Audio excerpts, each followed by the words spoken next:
ஆண்டவராகிய இயேசுவின் நாமத்தினாலே இந்த காலை வேளையில் கூட உங்களை அவரை வாழ்த்துகிறேன். கர்த்தர் உங்களை ஆசீர்வதிப்பாராக.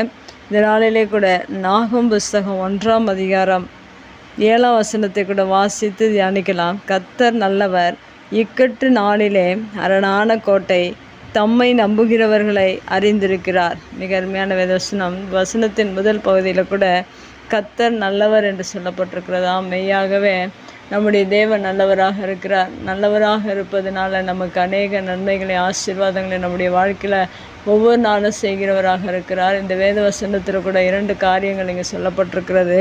முதலாவதாக இக்கட்டு நாளிலே அரணான கோட்டை என்று சொல்லப்பட்டிருக்கிறது.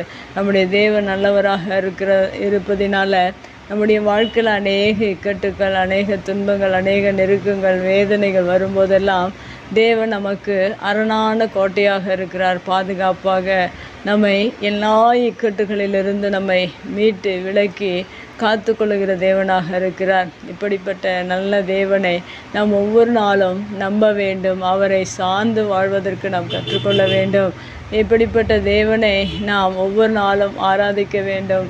அவரை தொழுது கொள்ள வேண்டும். பரிசுத்தத்தோடு கூட நாம் அவருடைய சமூகத்தில் இருக்க வேண்டும். ஏனென்றால் அவர் பரிசுத்தராக, நீங்களும் பரிசுத்தராயிருங்கள் என்று சொல்லப்பட்டிருக்கிறது. அவர் நல்ல தேவனாக இருப்பதனால நம்முடைய வாழ்க்கையில் வருகிற எல்லா இக்கட்டுகளுக்கும் அவர் அரணான கோட்டையாக இருந்து நம்மை பாதுகாத்து நம்மை இம்மட்டுமாய் நடத்தி வருகிறார். அடுத்ததாக சொல்லப்பட்டிருக்கிறது, தம்மை நம்புகிறவர்களை அவர் அறிந்திருக்கிறார் என்று சொல்லப்பட்டிருக்காம். மெய்யாகவே நாம் ஆண்டவரை சார்ந்து அவரை நம்பி வாழும்போது நம்மை முழுவதுமாக அவர் அறிந்திருக்கிறார். நம்முடைய எல்லா காரியங்களையும் நாம் எங்கு சென்றாலும், உட்கார்ந்தாலும், எழுந்திருந்தாலும், எங்கு இருந்தாலும் தேவன் நம்மை அறிந்திருக்கிறவராக இருக்கிறார். நம்முடைய நினைவுகள், நம்முடைய செயல்கள் எல்லாவற்றையும் தேவன் அறிந்து நம்முடைய எல்லா சூழ்நிலைகளும், நம்முடைய கண்ணீர்கள், வேதனைகள் எல்லாவற்றின் மத்தியிலும் நமக்கு விடுதலை கொடுத்து தேவன் நம்மை நடத்துகிறவராக இருக்கிறார்.